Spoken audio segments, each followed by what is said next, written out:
Welcome back to the Relay. My name is Tanvir here with my friend Daniel. As on today's episode, we're going to discuss the NHL Stanley Cup Finals game that happened last night. That game was absolutely crazy. We're also going to preview FIFA World Cup's Group A and Group B, along with tonight's NBA Finals game to who's going to win tonight, Knicks or Spurs. All that and so much more. Please follow us on X, Instagram, TikTok, and YouTube, along with Threads at the Relay Media. And other than that, sit back, relax, and let's run the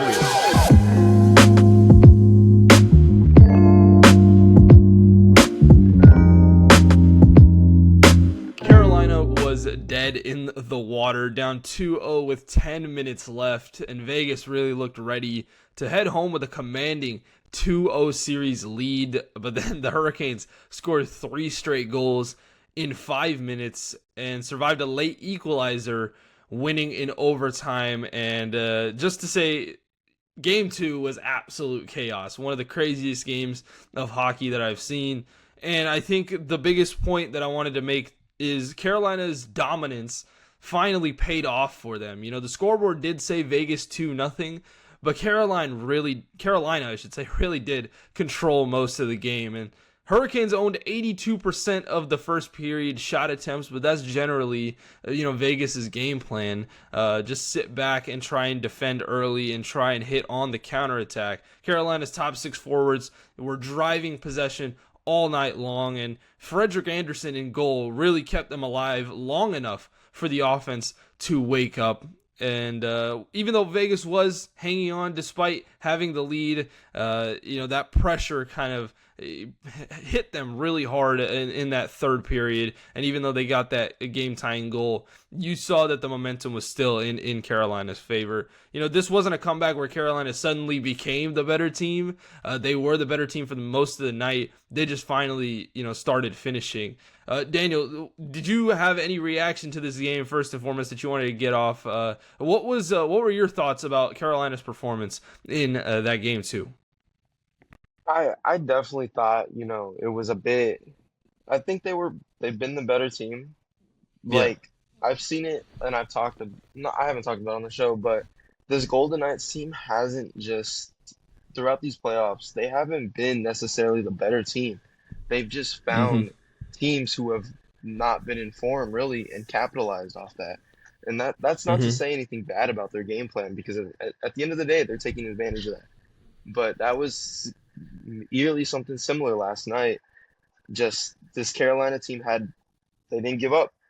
And as Yeah. simple as that, like I'm still watching the highlights right now. But even last Hmm. night, I was able to catch just a little bit of it, mainly towards the end. I kept getting the notifications, shout out Real App, I love it. But and then you texted me, and I'm like, damn, is this really a banger? Yeah. And like even with these highlights right here that I'm watching, like this game looks like it was fun. This looks like nothing like what the media was portraying the series to be about. Yeah, and I think it has been a pleasant surprise in terms of this series. You know, a lot of people, I thought the narrative in terms of the 2 finals that are going on right now, the NBA was kind of the super popular one with 2 teams that a lot of people like. And then the NHL Stanley Cup Finals was one that wasn't necessarily as popular because Vegas was back in the spotlight. I will push back on the whole narrative that Vegas hasn't played the best of teams. They beat a Colorado Avalanche team that I thought were, the best team in the league all year. And I think that's still, regardless of circumstance, was still an impressive win. But I think Vegas, they're here for a reason. And, I can somewhat agree in terms of that aspect for their first 2 opponents. The turning point in this game really was the challenge by Tortorella in that third period. Anderson made a huge save on Barbashev, and Vegas believed that the puck crossed the line. This was a really long review, and John Tortorella challenged the play, and the challenge failed, which Vegas received a delay of game penalty for that, and that is when Carolina was able to score. They scored right after the power play, on the power play shortly after, and that's how they kind of gained momentum. One coach's challenge could have changed the momentum of this Stanley Cup Final. I don't know if you saw what the challenge was about, but in that situation, do you still think that Tortorella was right to challenge that call, or do you think in that situation you don't even try and get that delay of game penalty, you just let it slide, even though there is a situation where the puck did cross the net, but after the whistle of the referee? Okay, so can you explain the rule again? The rule to me? Yeah, so basically there was a challenge by John Tortorella for Vegas actually believed that the puck did cross the line before the whistle. And also, I guess there was a little bit of discussion for interference, and I guess there was not much merit to it, in my opinion. But Tortorella challenged the call regardless, and he received a 2-minute delay of game penalty, so they had to play a man down for 2 minutes. That's when Carolina scored the goal to kind of get back into this game. And were it not for a late Vegas goal, they would have lost off of that review call. Yeah, I see it right now. It just popped up.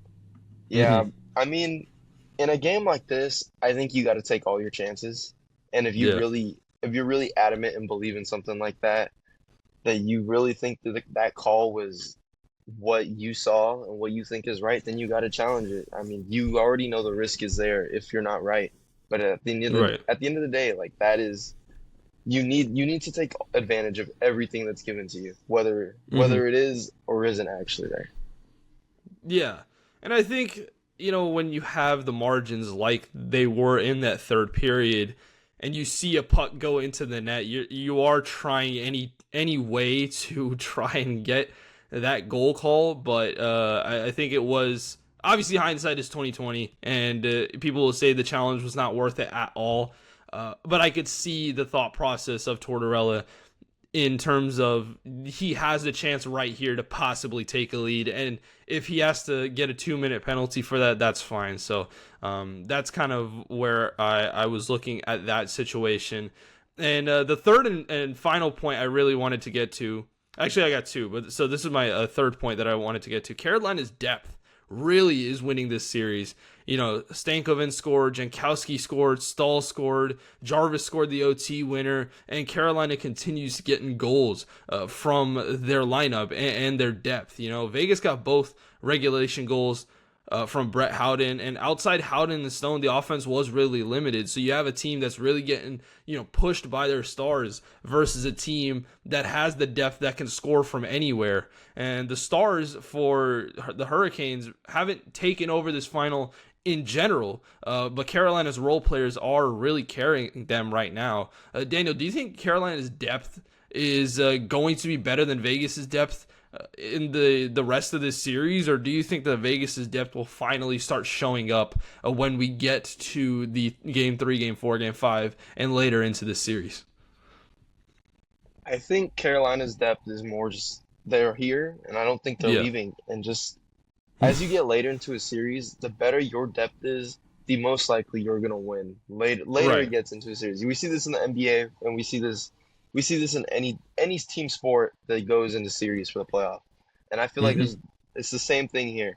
Just if you have depth that is a lot better, that yeah, Vegas might have depth, but is it good depth? I mean, we've seen how they Hmm. perform throughout the season. Like, yeah, Yeah. they've gotten through these series pretty well prior to this, but I think Carolina's depth is just it's not a match, not a matchup to what Vegas has. And I think Mhm. just the way that they're set up, I think they're perfect if they go to a game six. Yeah, no, for sure. And I think what matters most heading into Vegas now is for the Golden Knights, can Vegas generate more offense? Only 2 shots in the first period, and they really relied heavily, on defensive structure. Stone obviously saved them late with that, 6-on-5 goal. But can Vegas keep surviving if they are getting outplayed for long stretches of the game? And for the opposite side, I mean, Andrei Svechnikov, this guy is a 31 goal scorer in the regular season, and he had no shots on goal in game 2. He had an assist, but if Carolina is winning without Svechnikov producing, what happens when he finally does break through? And I think that it is time that we're going to see Svechnikov break through, but I think this is kind of 2 games now where he hasn't really shown up as much as I thought he would. And then obviously the final thing, Braden McNabb's injury was one of the craziest things I've ever seen. Just left the game after basically blocking a shot with his face. Took a puck straight to the nose. He was taken to a local hospital. He's obviously a huge piece of Vegas's defensive structure, and I think that McNabb's health is it the biggest X factor heading into this game.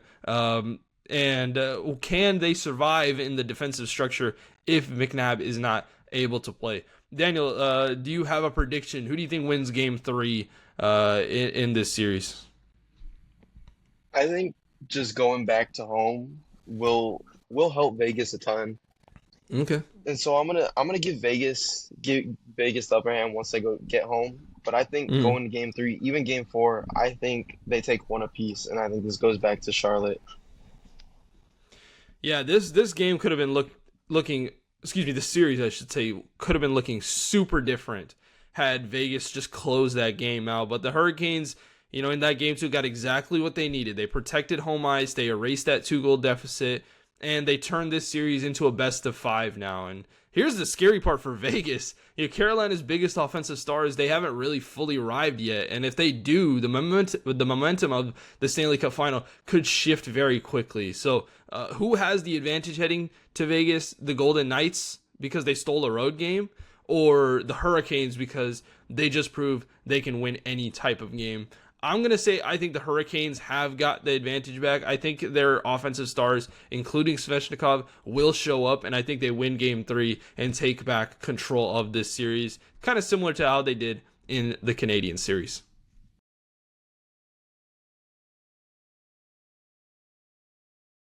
FIFA World Cup is a couple days away, and we wanted to preview some of the groups on today's episode as we get ready. The excitement is starting to build. It's palpable now. And Daniel, what are your excitement levels looking like for the FIFA World Cup as we're now just 5 days away?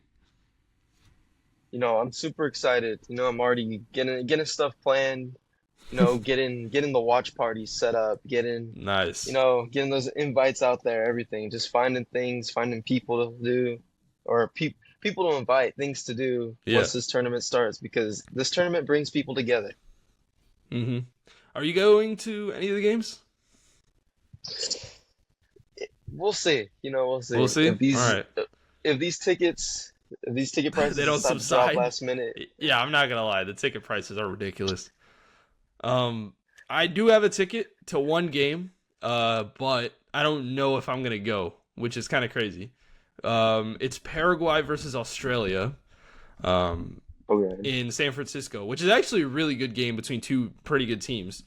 The issue is I'm a USMNT fan, and if the USMNT have a game of consequence in Game 3 versus Turkey, then I probably won't go to the Paraguay-Australia game. But if the Americans can get 2 wins, 6 points out of those first 2 games, then I'll probably go. I'll experience the World Cup. This is not my first World Cup. Obviously, I went to the 2022 World Cup, had the time of my life there in Qatar, but this is a little bit different. But yeah, if the USMNT still has a game of consequence, I'll probably go to the USA-Turkey game. And if you want to go to the Paraguay-Australia game solo, I'll give you the ticket. Oh yeah, why not? Yes, sir. Yes, sir. All right, let's talk about FIFA World Cup Group A. The teams in this group are one of the 3 hosts: Mexico, South Africa, South Korea, and Czechia. When you look at this group overall, Daniel, what are your thoughts on the teams that lay out this group? Because in my opinion, I think this isn't one of the most talent-rich groups of the tournament, but I think it still can provide some sparks in terms of entertainment value. Yeah, when the draw first came out, I was definitely confident, being a Mexican fan. Yeah. I was just confident. These are like South Africa and South Korea are both two teams that Mexico has great history with in this tournament, Mhm. beating both Yep. of them. And so just I do think this group will provide some excitement still. But Hmm. I do also expect there to be a clear favorite to win this group. Is now more than ever with how in form all these teams are too. Yeah, it's interesting because you say when the group came out, you were confident. I wasn't as confident with Mexico when the groups first came out, but I think with the last couple of months and how Mexico has been playing, I have gained more confidence in the Mexicans to win this group. So let's just start by kind of just talking about the strengths and weaknesses of each team. I want to start with Mexico. I think their strength personally, it's aerial offense and lockdown defense. Kind of sounds like a little bit of a club team that a lot of people weren't pretty fond of. This is Arsenal FC in international team form. I don't know if you have another strength for Mexico, Daniel, but what is your reaction to the Mexicans turning into Arsenal? To be honest, I fully agree with that statement. Mm-hmm. They really do. I saw it last night in the friendly against Serbia. This team they always profit off, set pieces, set piece Mm-hmm. attacks. The I'm it's weird to say, but Johan Vasquez is one of our best goal scorers because he's It's the one crazy. He always scored head. in the last two games. Yeah. So just to say that is kind of crazy, but I mean, with his agility and just how he's built, being tall, that's not Mm-hmm. something, Mexicans are exactly, not we're not all built like that. So him being Yeah. tall and having some Built strength different. like that to him, yeah, it helps his team a lot and helps the team build around it. Yeah, I think that it's crazy that Johan Vasquez has turned into I heard this on Deadball TV shout out, but they turn into fighter jets, right? They're just Oh, insane in the air, and they're able to get goals whenever they can. Let's talk about the weaknesses of this team. For me, the weakness for Mexico is the unproven attacking depth. I think Santi, Quinones, and Ormiga have upside, but I don't know if they can convert that into goals on a flip of a switch if they haven't done that already for the Mexican national team. If Raul isn't in, obviously Jimenez will be the starter for this team, but I find it very difficult if late in the game Mexico needs a goal and Raul Jimenez is gassed. Which, first of all, which one of these three guys are they bringing in? And secondly, can they convert this upside into a goal? Because I personally have not seen that yet, and that's kind of what I believe the weakness of this team is. yeah. I mean, I did see a post yesterday as well talking about the goal drought in some of these attackers. Mm-hmm. I I truly believe that after Raul, I think Santi still comes second just because that's kind of Really? like the preference that Javier Aguirre has on him. You know, Mm-hmm. I will say he was lucky to get called up into this World Cup squad, but I mean, Aguirre did say this from like the beginning of the year that he was making this team as long as he wasn't hurt just because he's playing in Europe. Mm-hmm. Now, you could argue that that makes it unfair to some other players are playing in the Liga MX, but I still think he comes second. But I think it's a close second because I think Quinones is almost a better second option than That's where Santi. I was going to go with because I think Quinones, Saudi League or not, has played exceptional football, and I think it's kind of a situation. I'm going to draw this back a little bit to the USMNT where Josh Sargent started the 2022 World Cup for the USMNT, Mm. but Haji Wright was kind of like the better. Jesus Ferreira was that backup, as you said. I'm not comparing Jesus Ferreira to Santi Jimenez. Obviously, I think Santi's a better player, but I think that Haji was the more informed guy coming into that tournament, and it almost felt like if Sargent couldn't do anything for the team, Haji would have been the better play. And then Berhalter decided to start Jesus Ferreira in a round of 16 game versus Netherlands, and it all crumbled from there.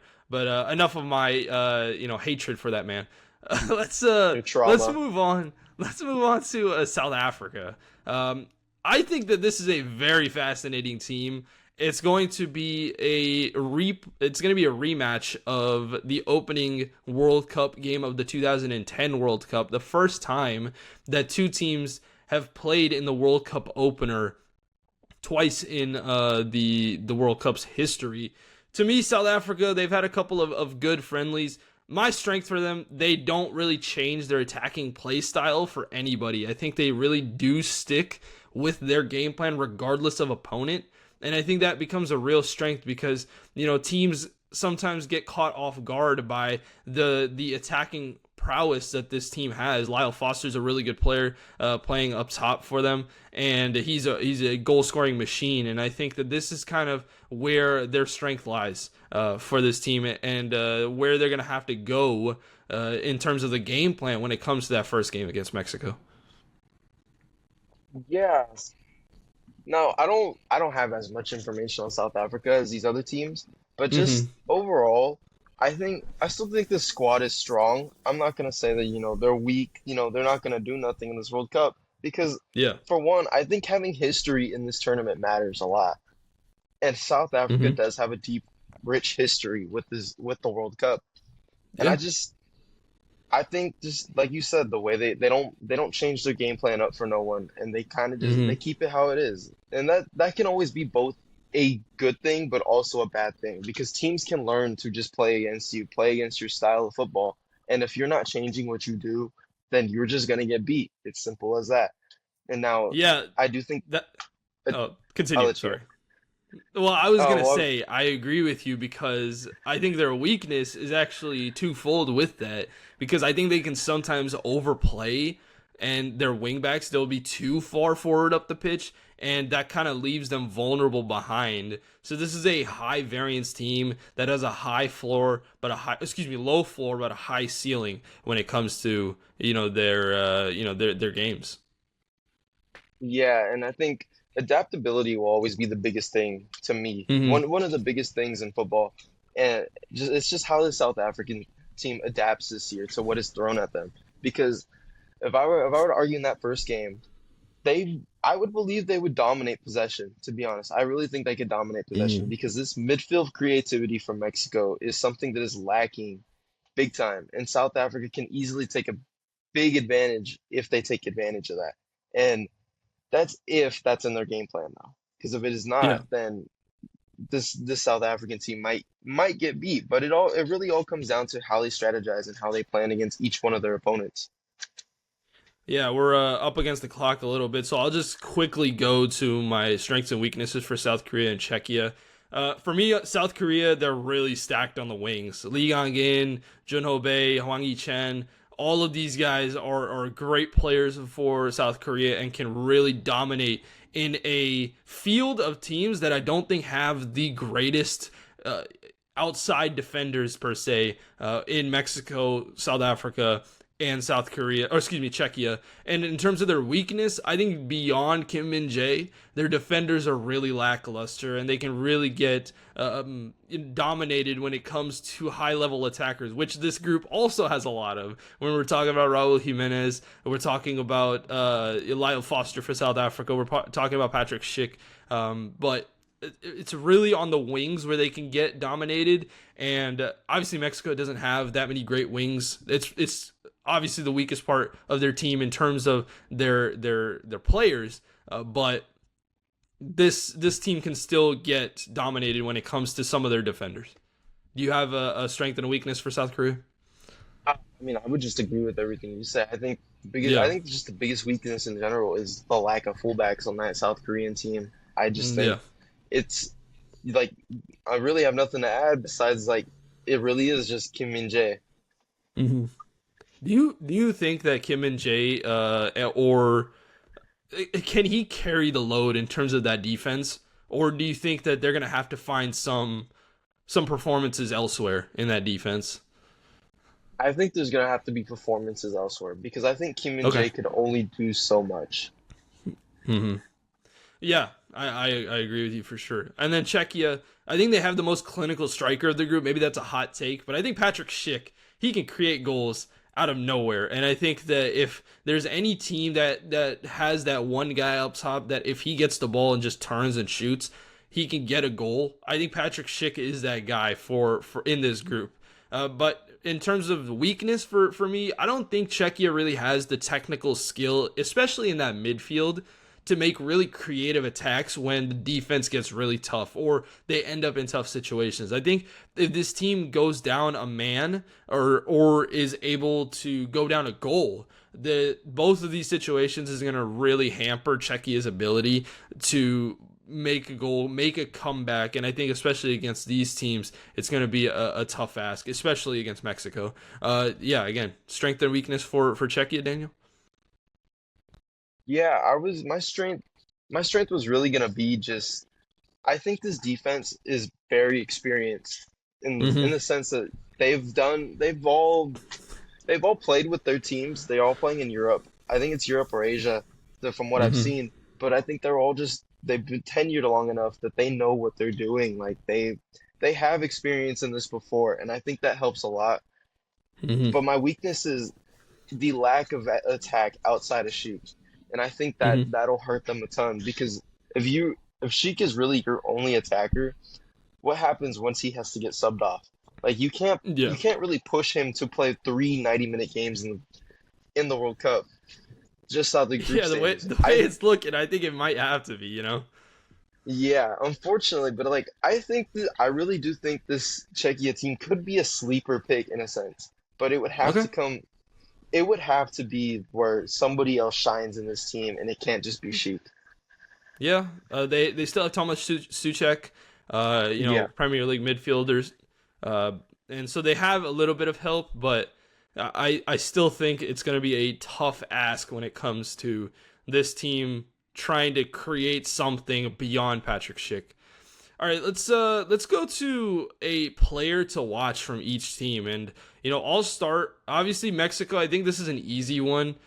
Some honorable mentions. Raul Jimenez, I think, is going to be super important for this team. I think that whoever the goalkeeper is going to be super important and a player to watch because this team obviously has a weakness when it comes to the goalkeeper position with the injuries that have happened in the past.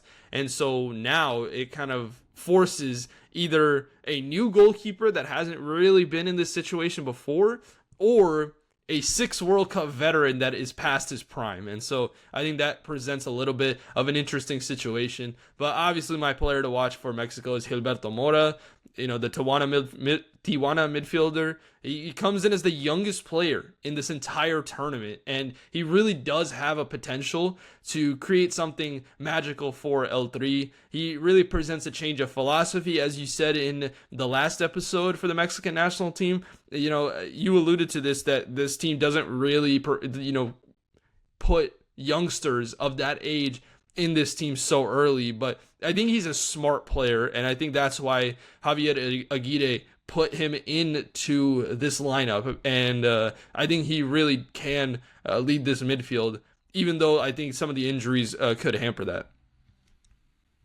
Yeah, and like I said, I agree with that. I brought that up the other day, but I don't want to ignore the young midfielder that has Yeah. also been called up, because I think this pairing, these two can shine together if they are in the lineup together. And I'm gonna say Obed Vargas is my other player to watch for this Mexico team Yep.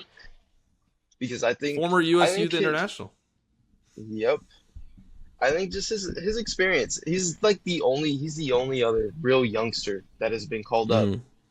And like I said, it is rare that this happens because if you look at the squad, like even if you look at this squad, most of these players are 25 and up, with the exception Right. of him, Mora, and Brian Gutierrez.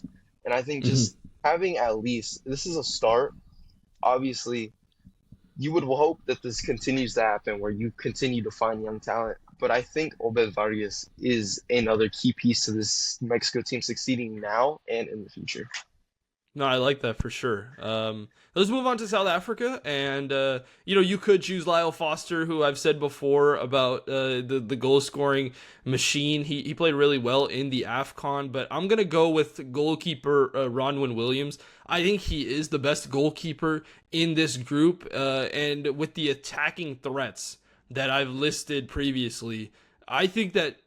Obviously, Schick Jimenez and Lee Kang-in that I'm going to talk about right after this. I think the Mamelodi Sundowns goalkeeper is going to be massive. He has to be massive for this team to get any points and to progress. Obviously, they have a very attack-heavy team, so they're going to be facing a lot of good counterattacks. But I think that this guy, Ronwin Williams, can really provide a little bit of a spark for them in that goalkeeper position to kind of, take offenses away. Daniel, do you have a player to watch from South Africa? I do. I don't know how to pronounce his name, Hmm. but I do like Lyle Foster as well. He's another striker, Okay. but Yeah. I'm gonna try to pronounce it. Let's do it. I'll just say his last name. Mofo King. Okay. I I think just what he's doing in the Premiership in South Africa is, he's got good productivity. Like there's a lot of good Hmm. output coming out of him. Yeah. I don't know if he's their number one striker. I don't know much about this Orlando Pirates team, but just looking at his stats, he does look like you know, a promising younger man playing for this team, and I think he looks like something that can help this South African team a lot. For sure, for sure. Let's move on to Czechia, and I think Czechia, the guy who I'm gonna pick, it's Patrick Schick. Very underrated striker, I would say, in terms of European circles. Like when people talk about the best strikers in Europe, I don't think his name gets brought up enough. But he's an absolute goal scoring machine for Bayer Leverkusen, and I think that he's going to have his moments in this group to make a difference. I believe this has to be Patrick Schick's first World Cup, and I think that this is going to be, a little bit of a coming out party for him. So Daniel, what do you think about that? Yeah, I like it. I like it, but I think you don't get Patrick Schick without Thomas Suchek, and I think Mm, he's the one I'm looking out for to create the chances for this Czechia team. Now, I yeah. would like it if another player stepped up and was able to help that, but I think Suchek will be the key piece to creating these chances and like these counterattacks for Czechia to hopefully score. Okay. And then lastly, Korea Republic. It's for me, it's right winger Lee Kang-in, most talented player in this group for me personally, and he's a very technically gifted player. Doesn't really have the speed. He's not really like a speed demon, but I think he really has the technical ability to beat a lot of these fullbacks in this group. I think he can. He obviously plays down the wings, but he can also play cam sometimes. He plays cam sometimes for PSG. And I think the interesting part of this is kind of like the passing of the guard from Sun Heung-min to Lee Gang-in. And I think that kind of means that he is going to have to be the main focus of this offense when it comes time for this World Cup. Obviously, Sun Heung-min will start in this lineup, but he's going to play striker. He's more of a central attacker now. Doesn't really have the speed for the wings anymore. So I think it's going to be a very interesting prospect to see Lee Gang-in play as the main attacker for this team in a situation where I think he has the opportunity to shine. Yeah, I'm gonna take Lee Kang-in too. I think Okay. he's been my bright spot. I watched him on this PSG team all year, and just I feel like the fact that he's considered a rotational player on that PSG squad, and yet he's still so good, and he's I shining in mean, the fact that, that well, goes to show if how you think crazy of, that team is. yeah, but the fact that he's considered a rotational player and he's still this good playing, Yeah. and just the his ability just it amazes me. And Hmm. I really have nothing else to add off of what you said it perfectly. Yeah. I think Lee Kang-in is going to have a great World Cup. All right, last couple of things. The biggest swing match for this group. I think that Mexico versus South Korea is my match to watch. Obviously, these two teams are the favorites in this group, and for all the confidence that I've gained in Mexico over the past couple of months, it could come all crashing down with a defeat to South Korea, who have amazing wingers, Lee Gang-in being one of them, and they can beat these Mexican fullbacks, which I think is a weakness for this team. Now, I think the central defenders are playing at an insane rate right now, and that could present a problem for Son Heung-min in the middle of that park. But I think those wingers can really exploit Mexico. And Mexico, on the other hand, can really exploit a defense that I don't think is as strong. So that game is going to be the game for the Group A winner, in my opinion. And I think that's why I have this as my match to watch in this group. Yeah, I agree. I don't look at any other game in this group and think, oh, that'll be a good decider. I think it really is Is Mexico there a versus South game in this Korea. group for you? Sorry to cut you off. Is there a game in this group for you, maybe not as a decider, but you're really just excited to see? I mean, I'll say I'm excited for South Africa, South Korea. Yeah. I think I think that'll be a good attacking game when it comes down to Hmm. it, because I Yeah. think both these teams have attackers that will shine in their respective moments, and I think this is that game where it'll be more of like a goal differential booster because they're both. I think this is a minimum like two goal game for both teams. Yeah. Yeah, and going into our predictions, I just want to talk about a group storyline that I am really interested to see. For me, it's can Mexico take this renewed momentum and finally make it to a quarterfinals with this team? If they win their round of 32 match, which could be difficult, but it could also be a team that's not that good. They're very likely to play England in the round of 16 in the Azteca. Now, I don't know if you have the same sentiments about this game that I do, but I think it's probably going to be their best shot to make a quarterfinals.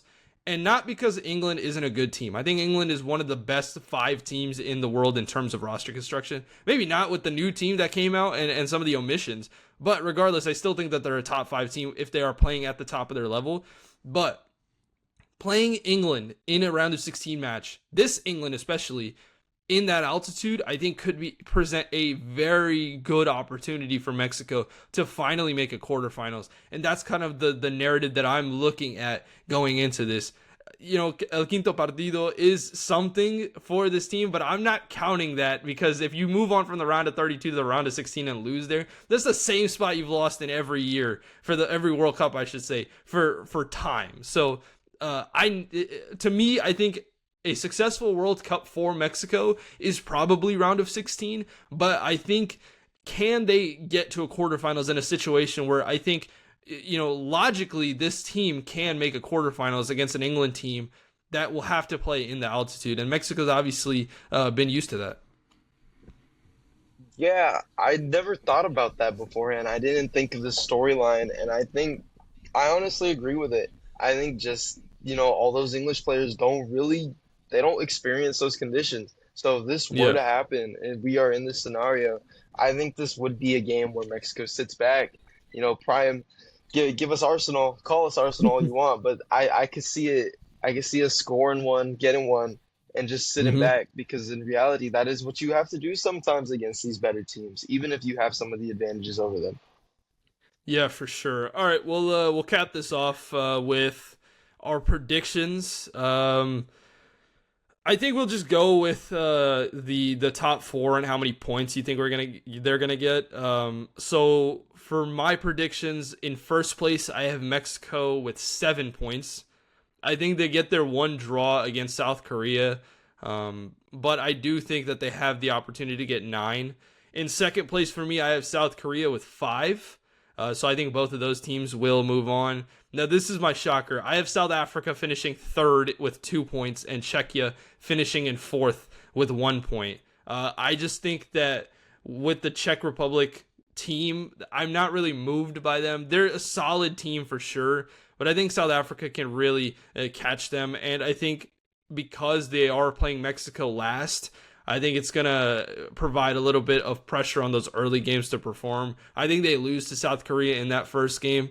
I think they're playing in Estadio Akron for that one.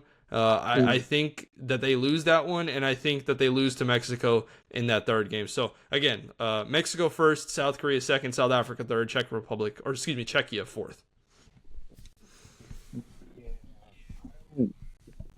I think it's like a similar. I think I have Mexico winning this group, but I Okay. think they do win all three games. Call me All biased. right. I don't care. 9 points. I mean, I could Nine see it for points. sure. And then I have South Korea coming in the second with seven. I think it goes nine Hmm. seven, and then you get a huge drop off to 3-4. I think the South African team probably beats Czechia to claim their only three Hmm. points, and then Yeah. Czechia finishes with zero. All right. So yeah, we basically have the same teams, just different, orders, or excuse me, different point totals, I should say. Let us Yeah. know down in the comments below. Who do you think wins Group A? What order do you think Group A will be in? And do you think Mexico can get 9 points? Damn. Do you think Mexico can get 9 points and get to a quarterfinal matchup?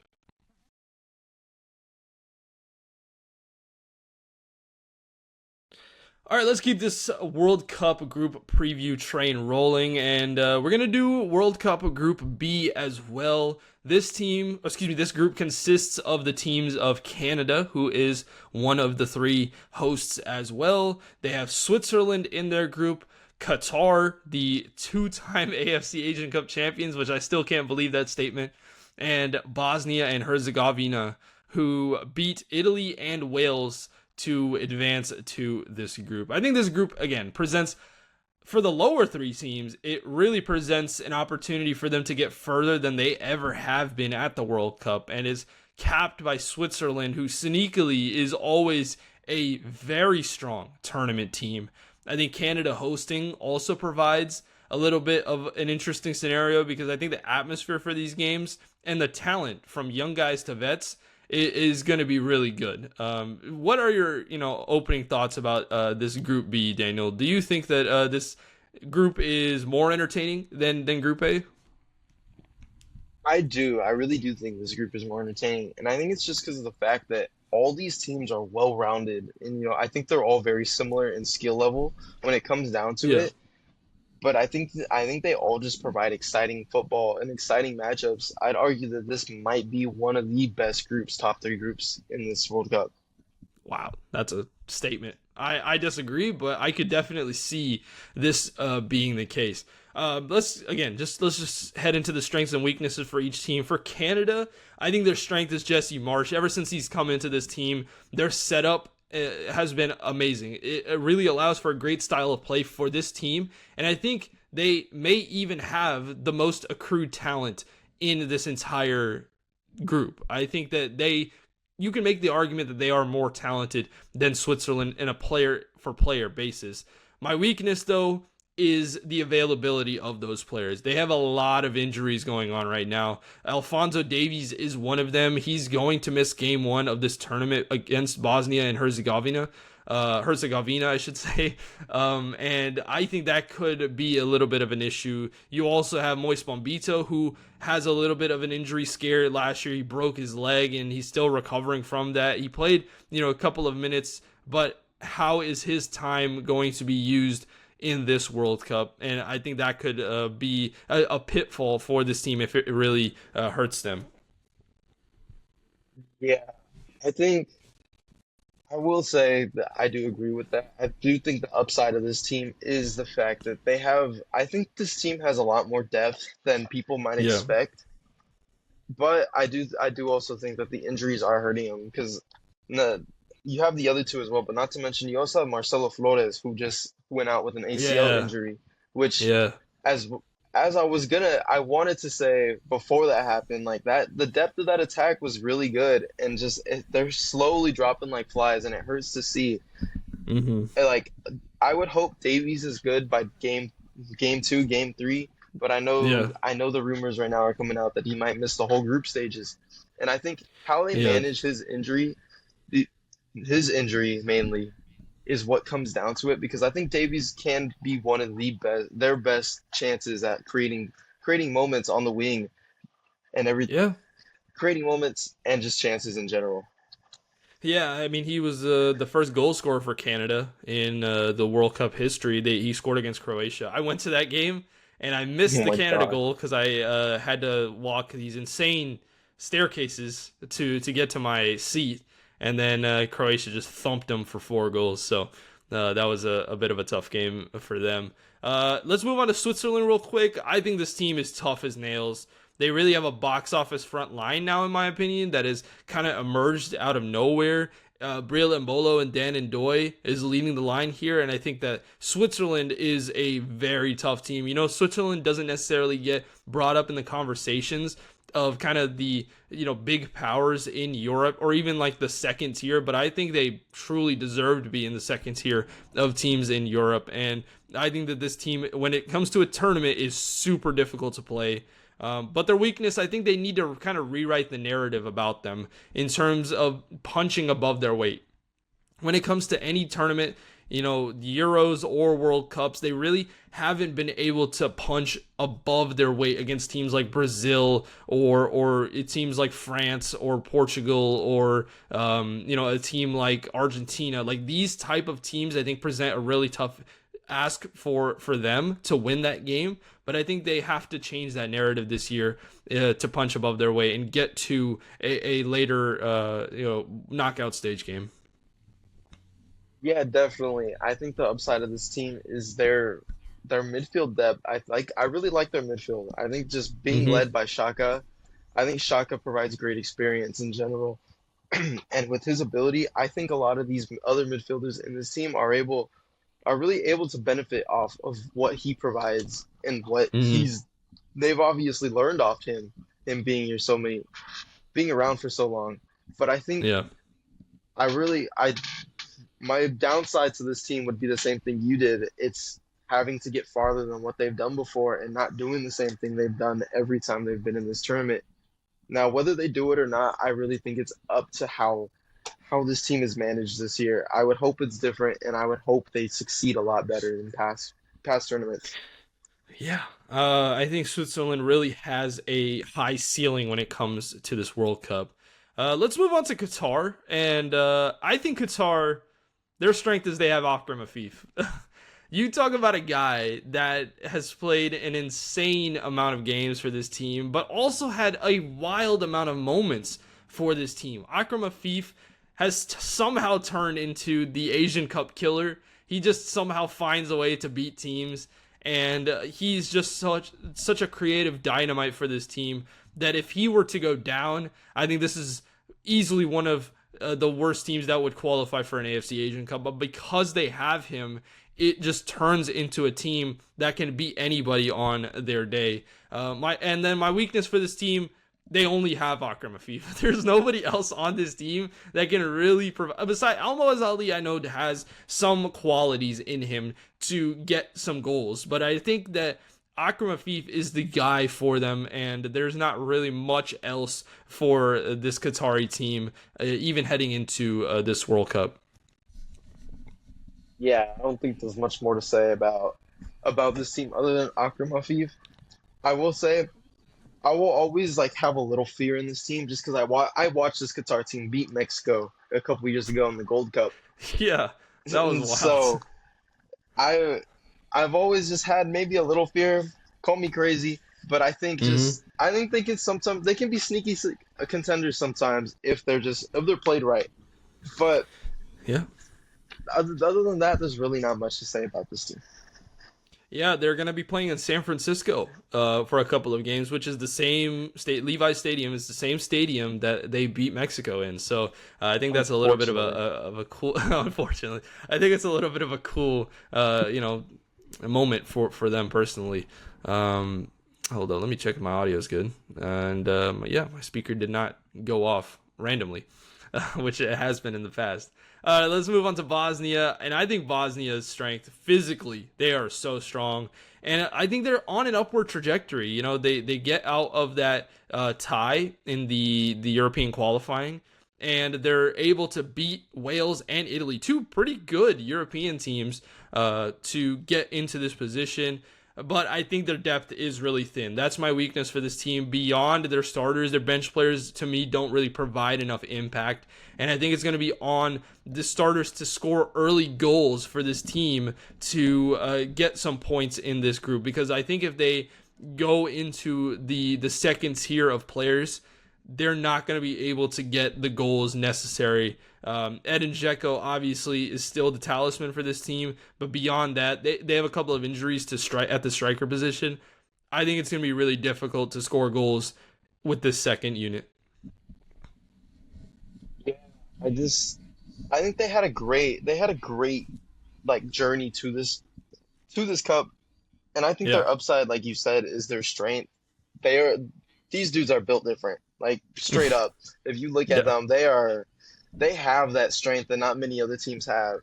And I'm excited to see what Edin Dzeko does. You know, this being his last World Cup, being hmm being the 40-year-old he is, I would like to see him still shine out. And yeah. I would have I wouldn't put it past us if he scores at least 2 goals this group stage. But like you Okay. said, I think I don't like the depth on this team at all. I don't like their depth in defense at that. I think their depth in Yeah. defense isn't great. I think they have maybe 2 good center backs, and once after that, it's not looking good. And What are your I feel reps? like not having depth in defense is probably can be your biggest weakness. And I hmm think it's gonna go a lot into game managing and how this how Bosnia manages their defenders, but I guess we'll see. Yeah, no, for sure. Again, I think Bosnia has the ability to shock people in this group, but it's going to have to be early in games and then kind of closing games out late. One player that I would love to see from each squad, I'm just going to try and rip through these quickly. For Canada, it's Moise Mobito. You know, this guy's a young defender that has emerged as the best talent in this pool. You know, Mobito had some good performances for Canada ever since that Copa America. And saying all this, I think he still could be out for a majority of this tournament. You know, he's been put on a minutes restriction, and he has been slowly coming back to this team. After he broke his leg last year, and it could really hurt the Canadian backline if he can't provide multiple minutes. I'm talking like 70 or more minutes for this team. This player is needed for this team, and I think he's become one of the more exciting defender prospects in CONCACAF for Canada. Yeah. Canada for me, I'm gonna take Tajon Buchanan. I think Okay. I've always liked his creativity, and I think he'll shine. I feel like he always shines with this Canada team, and so him getting another chance to prove himself in this World Cup, I think he's gonna take advantage of that, and I think he will be one of this midfield's biggest stars come this week. All right. For Switzerland, I think I'm going to go with Dan Ndoye, a player who turns up for this Swiss team in international breaks. I think he's going to have to be on top form against these defenses, which I think in Group 2, they have some pretty good defenses in terms of Bosnia and in Canada. And I think Ndoye isn't really the best player in their attack. I think that goes to Briel Mbolo. But he can prove to really be an additional X factor for this team. And this team can get propelled to finally punch above their weight if Dan Ndoye is really doing something positive on that right wing. Yeah. So in contrast to your to attack, I was gonna take Ricardo Rodriguez. I think him hmm being the veteran presence on this team helps a lot. And just I think he's one of Switzerland's legends already. Just for the Yeah. amount he's played. And so I think his experience, since he's been here before, I think his experience and just his veteran status will help this not only this back line, but just this team overall, help them propel into hopefully new territories. Yeah. Akram Afif is my player to watch for Qatar. You know, he's built a dominant career, including 2 AFC Asian Cup Finals victories in the past 5 years. His playmaking ability is second to none on this team, and I think he truly is the only piece on this team that can unlock defenses by himself. He's going to be heavily relied upon in this tournament, And especially if they want to get their first point in World Cup history, he's going to have to be the forefront of that. So Akram Hafif is my player to watch for Qatar. Yeah, I have nothing more to say. Akram Afif is also my pick. I have nothing more to really say on him other than what you've said. Yeah.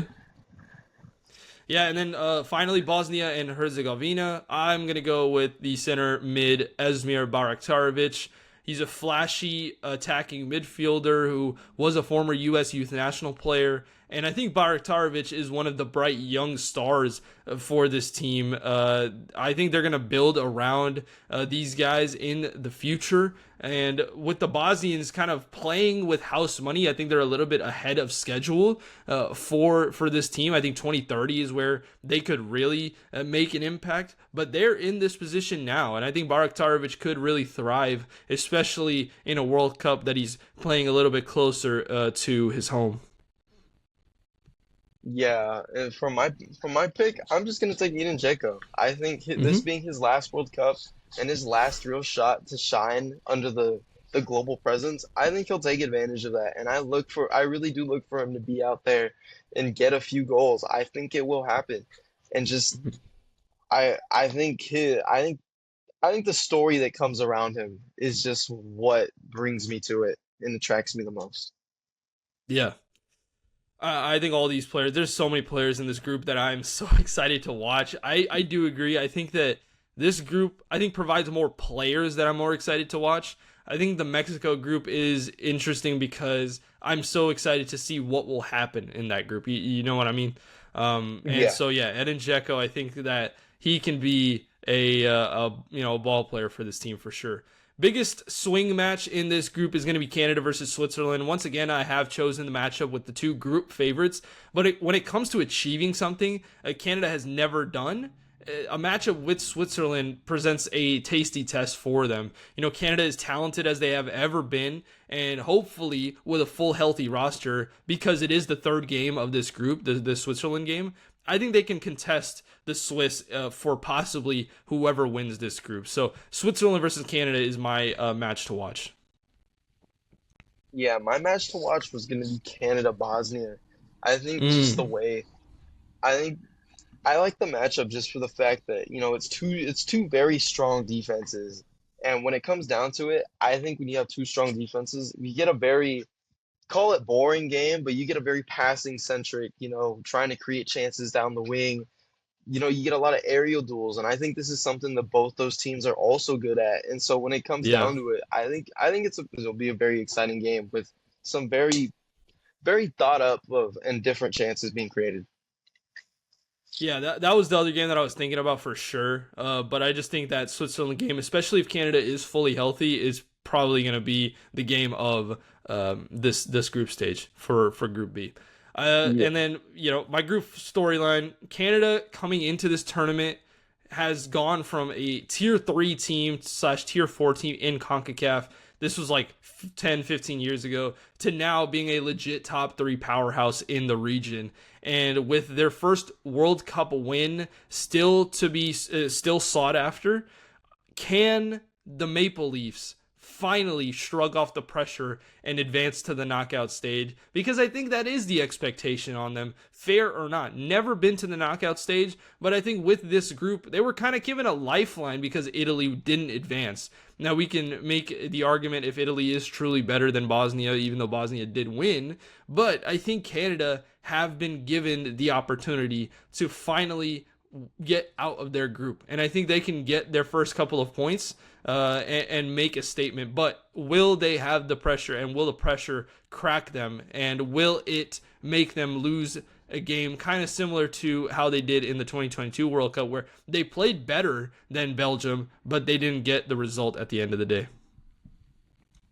Yeah, it'll definitely be something to watch. I really think the what's to watch is how Bosnia does in this Mm-hmm. this group stage. I think just them being I won't say new here because I've been here before, but just the way they perform, the way they got in, just everything. I think this is a team that, could finish third place, but Mm-hmm. under certain circumstances can finish first in this group.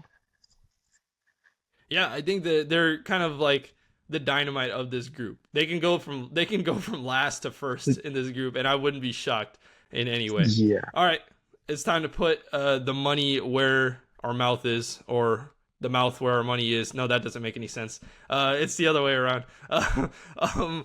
What is your Oh my God. predictions for this group, Daniel? Who do you think ends up first through fourth, and how many points? I don't know if I can do points here, just Okay, because it'd be let's too just confusing. do a I think. ranking. I'm gonna put.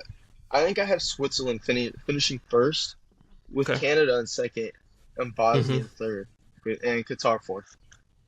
So I have the exact same layout for my group, but I think Bosnia will probably be one of the teams that end up as one of the best third place teams to advance to a knockout stage. I think Switzerland gets 7 points. I think their only draw is going to be against Bosnia and Herzegovina. I think Canada Oh, do get 6 points. I think they beat Bosnia in their first matchup and then beat Qatar right after that. Lose to Switzerland in the end, though. So I have Switzerland in first and 7 points. Second is Canada with 6 points. I have Bosnia in third with 4 points. I think beating Canada at home in their World Cup opener is going to be too tall of a task for them. But I think they will bounce back really well with a draw against Switzerland in Los Angeles and a win against Qatar towards the end. And I have Qatar still not getting their first World Cup points. I know this team, again, I agree. They've won the AFC Asian Cup twice. That is a very difficult tournament to win. But I still just don't believe in any hype for this team. I am just selling completely on the Qataris, and I have them in fourth place with 0 points. Again, let us know down in the comments below. Who do you think wins this group? Who do you think comes last in this group? And is there any team in this group do you think can make a deep run in this tournament?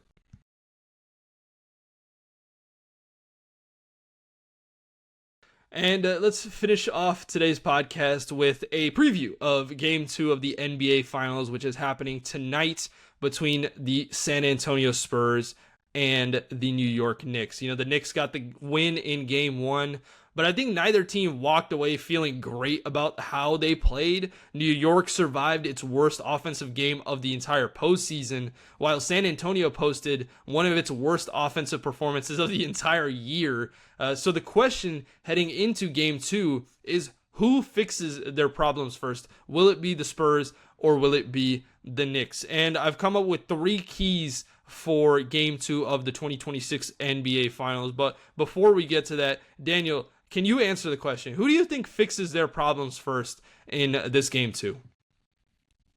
I think in this game too, I think San Antonio gets their problems fixed faster, only Okay. because of the fact, they're still home.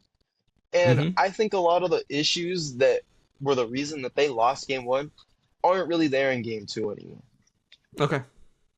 Yeah, no, I totally agree. I think that um, there's a difference in terms of why the issues were caused on the offensive side of the ball. But let's start with my first key. I think Victor Wembanyama has to take over this game. He finished game 1 only shooting 6 for 21. Like, that is just not good enough for this team. Only 9 of his 21 shots came in the paint. And I understand Karl Anthony Towns is a tough defender. He was locking up Victor Wembanyama in this game. In game 1, I should say, but he has to be better at trying to get to the rim. Obviously, the Knicks made life difficult around the rim for him.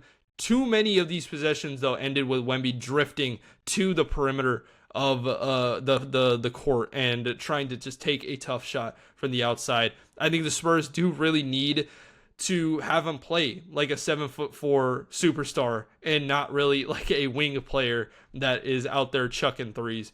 I think the biggest adjustment in this series isn't really a tactical thing. It's just Victor Wembanyama really just deciding to dominate the paint.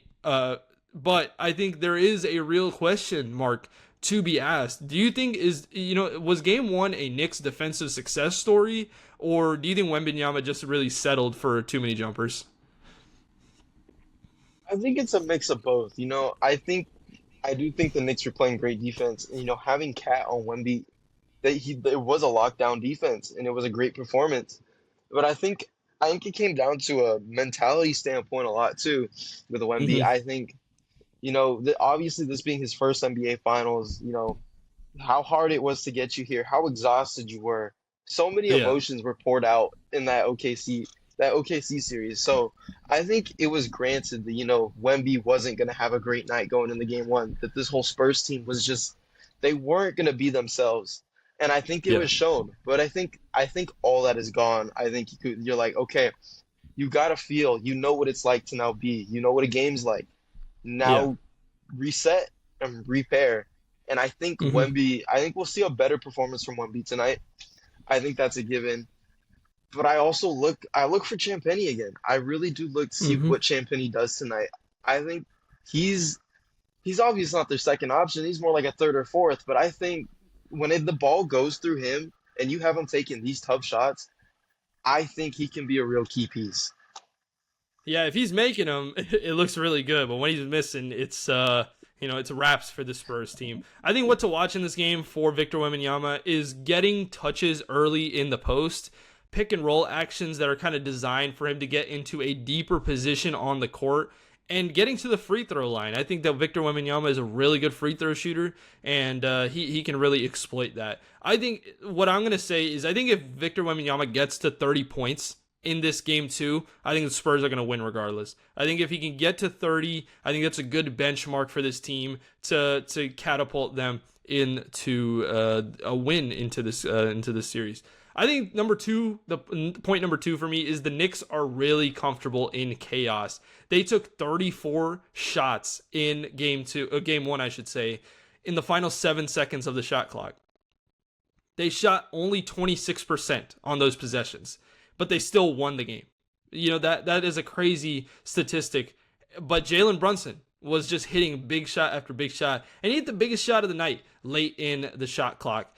Why this matters for me personally is teams really panic when possessions get ugly, but the Knicks just sort of thrive off of that. And something that I saw on NBA.com, there are 5 players on this Knicks team that are in the top 12 of late clock efficient shooting. So all of these players have been among NBA's most efficient late clock scorers over the last 2 seasons. OG Anunoby is third, Karl Anthony Towns is fifth, Jalen Brunson is sixth, Mikal Bridges is 10th, and Josh Hart is 12th. So the Spurs want to force ugly possessions. The problem is the Knicks might be one of the best teams in basketball that actually enjoys ugly possessions. So I think this is a very interesting point for the San Antonio Spurs because their defense is exceptional. I think their defense was actually really good in this game against the New York Knicks in game one. But can the Knicks continue to make these tough shots? Is the clutch shot making sustainable for New York? Or do you think San Antonio is eventually going to make them pay for that late shot clock making? Well, for one, I think everybody on this Knicks team is an absolute psychopath with the way they like to play basketball like that. But I think it still can be efficient because realistically, you don't have many games left. I think you can get away with playing these high level games like that if it's been working all season and all postseason. Granted, Yeah. they didn't exactly have to do it much in the playoffs, but I really think just Jalen Brunson's on another level. No matter what, Yeah. I think Jalen Yep. Brunson is the key to this Knicks team. And even because we saw once he went out with that injury scare, they weren't exactly looking the best. And then he comes back, leads this team.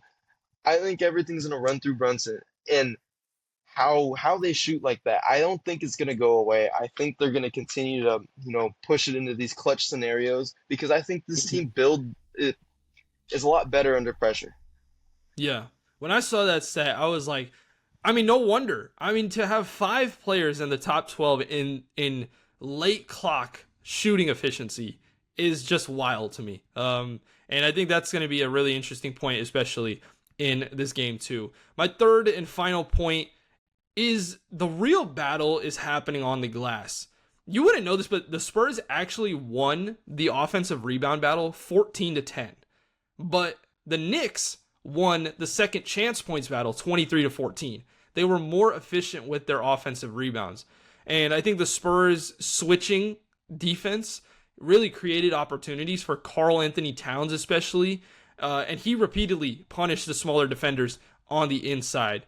So, like, whenever San Antonio switched, Fox or Castle generally ended up on Towns. And the Knicks really attacked those mismatches. But even when Towns didn't score, the help defenders collapsed, the open shooters really appeared in those corners, and the Knicks generated second chance opportunities. And you saw that late in that game one, where the Spurs had actually tied the game, but an offensive rebound led to a Jalen Brunson three-pointer, and that's when they really just pulled away from the game.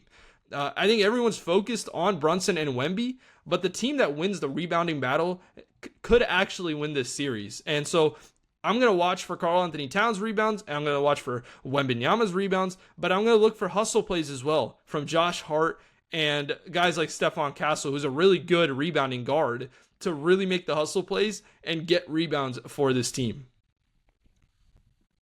Yeah, I like that a lot. I really do think that it can be won, through rebounds. But I think the Spurs' biggest issue is how you manage your players. Obviously this Spurs team has a lot of depth, but we saw game one, De'Aaron Fox, other way to say it, he was bad. He was really He bad was that terrible. game. And the fact that you still had him out over Castle it was very surprising. It Castle was over being the Harper. player. Oh, Harper. Because Yeah, sorry. Harper was really playing really good in that game, and he only got 3 minutes in that fourth quarter. Yeah, I do think that if Harper is in game one, end of game one, I think this game ends differently. I think we're talking about Knicks being down.